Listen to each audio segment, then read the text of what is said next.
Voici la punchline présidentielle qui met tout le monde d'accord. Même les adversaires confirment le président Paul Biya. Sur la question de cette journaliste française de RFI au sujet de la probable candidature en 2025 du président, Paul Biya répond. Ça sera sûr. Quand ce mandat arrivera à expiration, vous serez informés sur le point de savoir si je reste ou si je m'en vais au village. Même certains opposants à cette conférence de presse de Yaoundé ne l'avaient certainement pas vu venir. Et pour certaines questions, le président était dans le bruit et ne pouvait bien les cerner. Monsieur le président Biya, le Cameroun a noué un partenariat de défense avec la Russie. Alors, est-ce que la guerre en Ukraine a des conséquences très concrètes pour les Camerounais aujourd'hui? Est-ce que vous condamnez l'intervention russe en Ukraine? Madame, malheureusement, je n'ai pas bien saisi la question. Quelqu'un voudrait-il la répéter à mon intention? Pour la première fois depuis sa prise de fonction à l'Élysée, Emmanuel Macron est arrivé au Cameroun à l'invitation de son homologue le président Paul Biya, où il effectue une visite de 48 heures.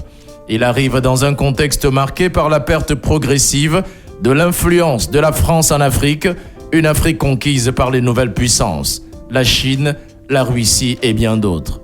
Je crois que nous serions naïfs de ne pas nommer ce qui s'est développé ces dernières années, qui est ce que j'appellerais une présence hybride de la Russie sur le continent africain, qui passe d'abord par du développement de la propagande. Le président a parlé des conséquences de la crise russo-ukrainienne sur le Cameroun et sur l'inflation. Maintenant, nous avons des politiques de coopération militaire avec de nombreux pays africains. Le Cameroun en fait partie, qui passe par des livraisons, de la formation, du partenariat. Et c'est sur cette route que nous continuerons d'avancer, de consolider le lien qui est le nôtre. La rencontre entre les deux hommes a porté sur des questions politiques, économiques, sécuritaires, mais également sur les droits humains et sur la déclassification des archives coloniales françaises. La transition politique et les droits humains ont également été sensiblement évoqués. Nous avons l'habitude de signer des accords de ce genre. Et en Afrique, il y a beaucoup de pays qui ont des accords avec la Russie. Donc c'était un acte dans la routine des relations diplomatiques entre nos deux pays. Des rumeurs de remplacement de Paul Biya par son fils Franck-Emmanuel Biya vont bon train. Des mouvements politiques soutiennent ouvertement la candidature du fils à l'élection présidentielle de 2025 et des banderoles affichant le fils du président qui souhaite la bienvenue à Emmanuel Macron circulent jusqu'à l'heure dans les rues de la capitale camerounaise Yaoundé. Et pour les jeunes, la France de Macron a des grandes ambitions, dit-il.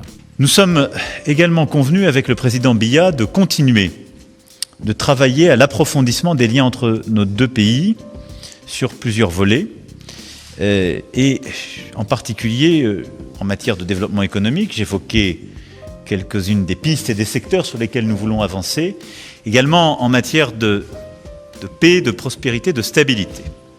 À cet égard, conformément à nos engagements, je tiens à renouveler, et nous en avons là aussi longuement parlé, le soutien de la France au processus de décentralisation.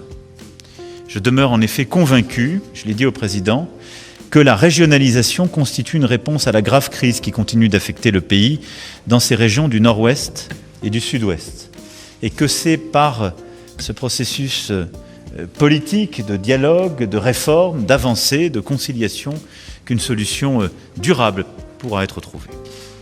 La situation politique au Cameroun reste tendue, notamment avec la détention de plusieurs militants politiques de l'opposition et l'emprisonnement à 10 ans de prison des cadres du parti de l'opposition, du MRC, du professeur Maurice Kamto. Les journalistes camerounais ont eu l'occasion de poser leurs questions au président français Emmanuel Macron, mais pas au président camerounais. Et pourquoi?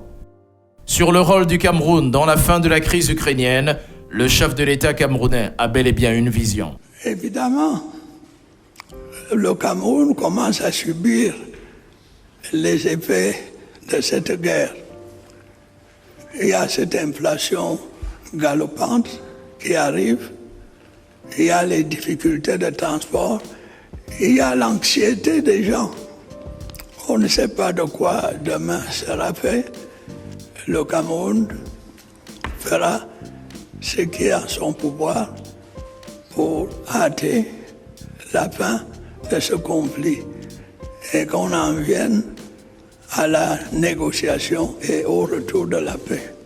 Et pour la crise anglophone, les détenus politiques et d'autres questions, on met en suspens.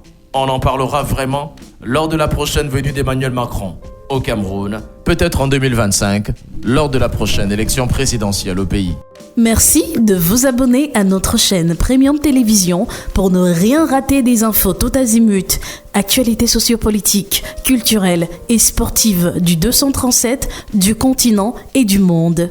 À bientôt!